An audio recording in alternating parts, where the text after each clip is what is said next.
It's Friday, December 20th, 2019. Hi. It's time for the Pro and Con Show.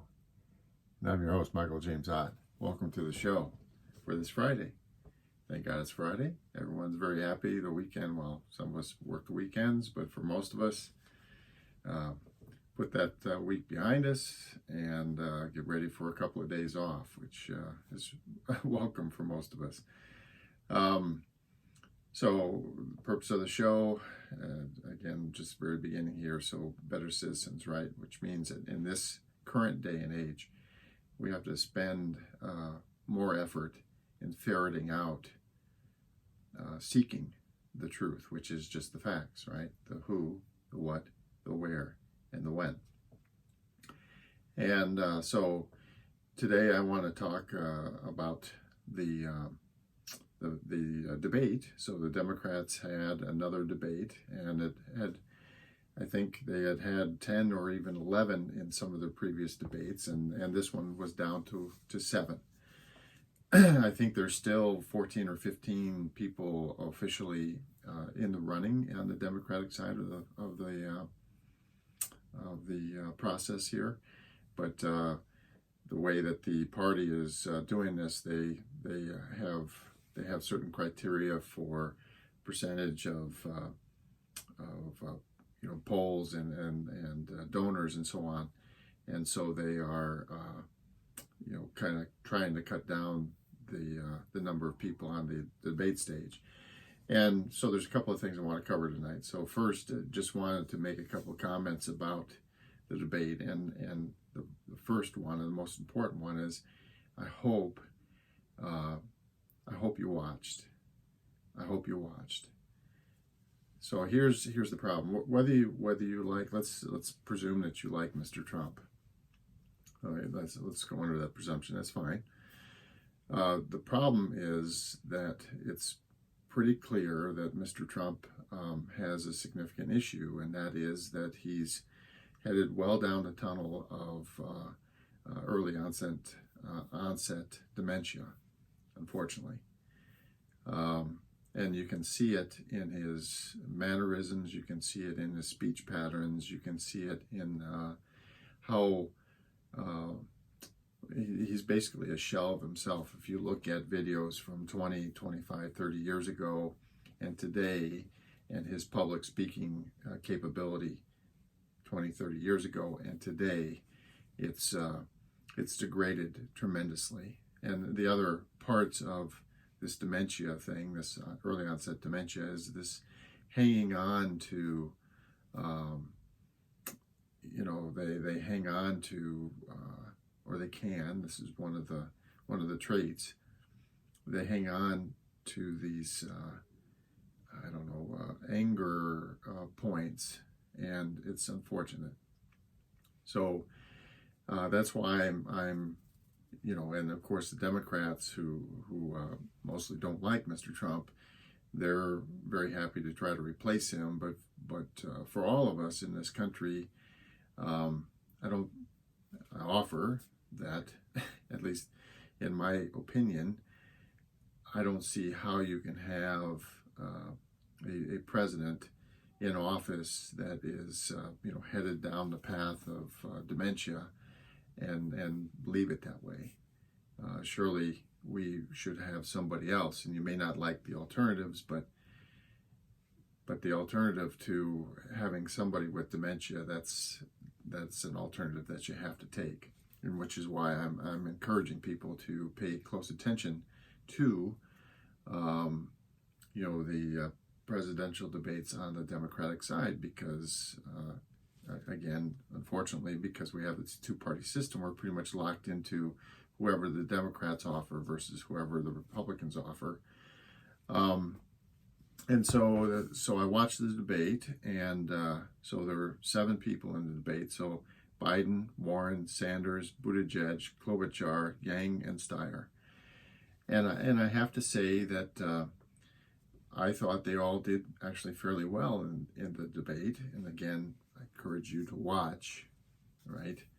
And you probably maybe find it on YouTube after the fact now. But so, for example, some things like Mr. Biden, who has really struggled, I think, sometimes with his public speaking and his ability to stay on point. He did a pretty good job actually last night. I thought he really had a presence on the stage, and he was pretty focused, and he didn't go down tangents when he was answering questions. And yeah, I thought of all the debates so far where I've seen him perform, he did really well compared to past things and past public speaking things that I've seen. Of course, he was vice president for many years and in the Senate for many years, so I've seen him over the years, and he is open, or he makes these gaffes, if you will, in public speaking, but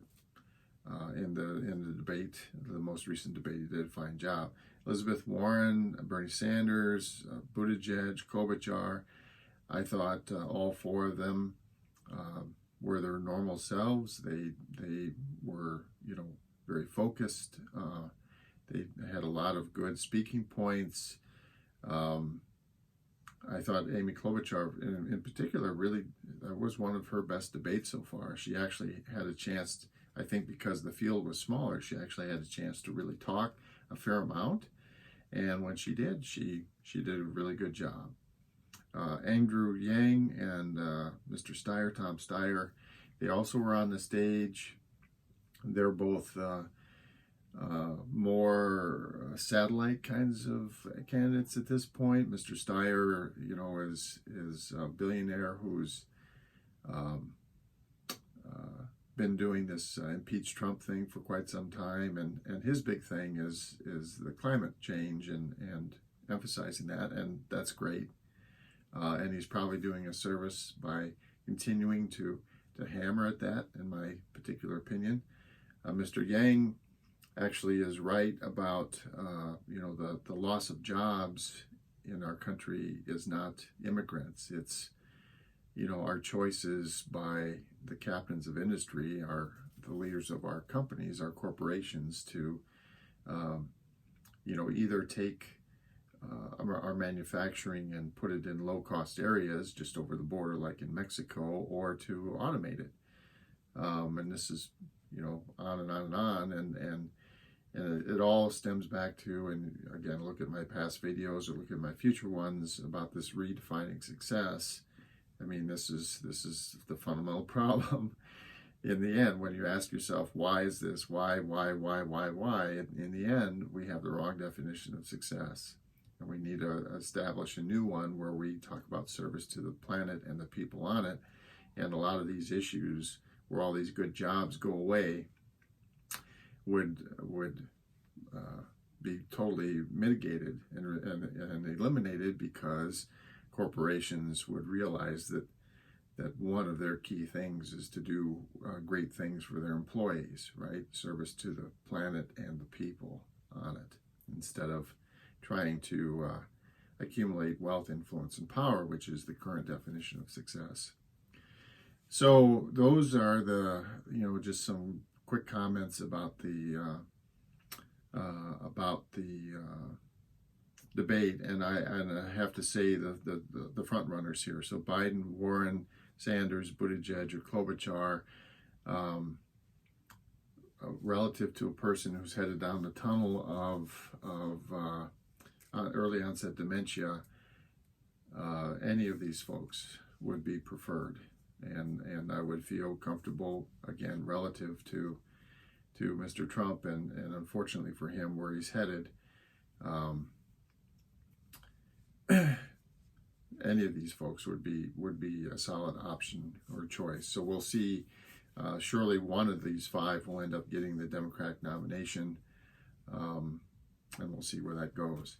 Now, the other thing that I wanted to talk about, we talk about the influence of media, and I keep wanting to focus and keep emphasizing the who, the what, the where, and the when. So here is a tremendous example. So on Breitbart, there's this, and I've spoken about him in the past. He is, quote unquote, a reporter but it's really an opinion piece. It's presented as news, and the headline is from this guy. He's quote unquote a reporter at Breitbart. His name is John Nolte, and his headline for his article is 9 Most Terrifying Moments from the Democratic Debate. Okay, and see this kind of thing. You can go to the Breitbart website right now and you can read his article. You'll find a link to it right on the front page.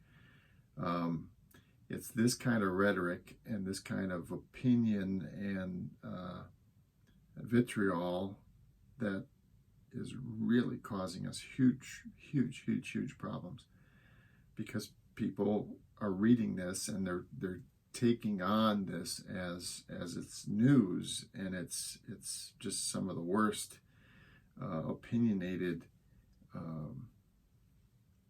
don't know, I can't even call it reporting. It's just actually really bad opinion kind of stuff here. So he talks about so the beginning of his article, he says you can basically sum up things from the debate in this way: if Democrats ever recapture power, illegal aliens will have more rights than American citizens. And then he goes through, and there's the 9 places, so he talks about Joe Biden, and there's a little factual clip, this is the moderator asked this question, Biden answered that. Okay, so that's fact. Okay, that's the who, the what, the where, the when. But then he launches into these, Biden, this is a bunch of crap, and Trump is finally fixing all this stuff that Biden, Obama did, and da. So then there's a thing with Andrew Yang and Bernie Sanders, and again Joe Biden again, and then a couple of things with Pete Buttigieg, and then a couple of things. So Elizabeth Warren, and then so the like number 8 pointer, Amy too bland for a nickname, Klobuchar. And then at the end, so here's his summary of his article. So if I get this correct, the Democrats want to relocate Americans, kill American jobs, kill Americans' free speech, release all the terrorists, take away Americans' health insurance, give that health insurance to illegal aliens along with all of our money, and find jobs for people in the Middle East, which probably include all those liberated terrorists. It's now official. Trump could indeed shoot someone on Fifth Avenue and not lose my support. And I think, so anyone paying attention to what I'm saying, I hope that last statement says it all. I mean, the maniacal, unbelievable, I don't know, hate. I don't know what this is, but it's being, again, it's presented as news, and unfortunately, there's some significant number of Americans that really struggle with figuring out the difference between news and opinion, between news and propaganda. And one of the reasons why I keep doing this show, hoping that some number of people will see it and behave in a more responsible way. So anyway, for Friday, December 20, 2019, my name is Michael James Ott. This has been the Pro and Con Show. Until the next show, bye for now.